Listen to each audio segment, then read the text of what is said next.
23 तारीख का दिन बृहस्पतिवार का दिन पड़ रहा है और यम द्वितीया का दिन है, भैया दूज का दिन है, द्वितीया तिथि है और साथ साथ ग्रह नक्षत्र परिवर्तन की तरफ जा रहे हैं। और ये परिवर्तन आपकी राशि के दृष्टिकोण से कुछ नया रास्ता आपको देगा।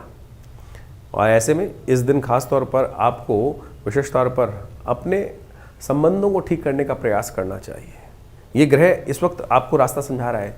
शनि की 7.5 चल रही है और कई संबंधों को थोड़ा खराब होने के योग शनि महाराज बना देते हैं। ऐसे में ध्यान रखना चाहिए।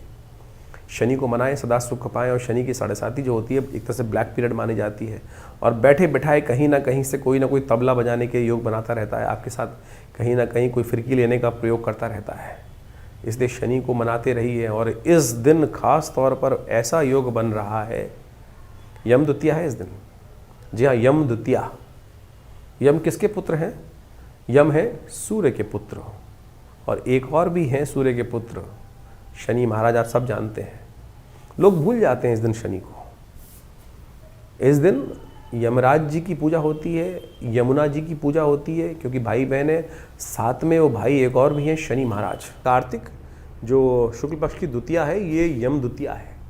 देखिए, दीपावली का महापर्व बड़े सुंदर रूप से आपको समझ लें, यमराज जी की पूजा से, यमदीप दान से शुरू होती है और जो है वो अंत भी यमदीप दान से ही होता है। ये कार्तिक के महीने में दीपदान का ही महत्व है। सरलता से एक दीप जलाकर ही आप समस्त अपने पापों से मुक्ति प्राप्त कर सकते हैं, भगवान का सानिध्य प्राप्त कर सकते हैं, पुण्यों को जगा सकते हैं। ये यमदीप दान जो यम द्वितीया है, जिसको भाई दूज बोला जाता है, इसके पीछे भी अद्भुत कथा है। यमराज जी और यमुना जी आपस में भाई बहन हैं, सूर्य पुत्र पुत्री हैं दोनों के दोनों। और कहा जाता है कि यमुना जी हमेशा यमराज जी से कहती थी कि हमारे यहाँ कभी भोजन करें आके। धर्मराज हमेशा व्यस्त रहते थे, टाइम नहीं मिलता था। तो यम द्वितीया के दिन यमराज जी जाकर बहन यमुना के यहाँ भोजन करते हैं। और कहा जाता है कि इस दिन समस्त भाइयों को अपनी बहन के घर जाकर ही भोजन करना चाहिए, अपने घर भोजन नहीं करना चाहिए। इस बात का ध्यान रखना चाहिए। शास्त्र में तो यहाँ तक प्रमाणित है कि अपने घर में चूल्हा ही ना जलाएं, उस दिन जाके बहन के घर ही भोजन करना चाहिए। तिलक किया जाता है।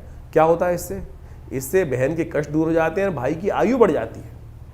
ये सुंदर शास्त्र में सिद्धांत है, कोई और टोटके की जरूरत ही नहीं भाई।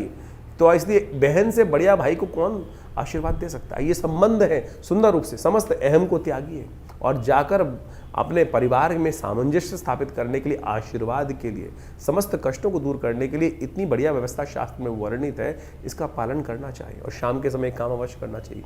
यम द्वितीया के दिन यमुना जी के घाट पे या किसी भी पानी के घाट पे जाकर, तालाब में या नदियों पे जाकर, हो सके यमुना तो सबसे श्रेष्ठ है,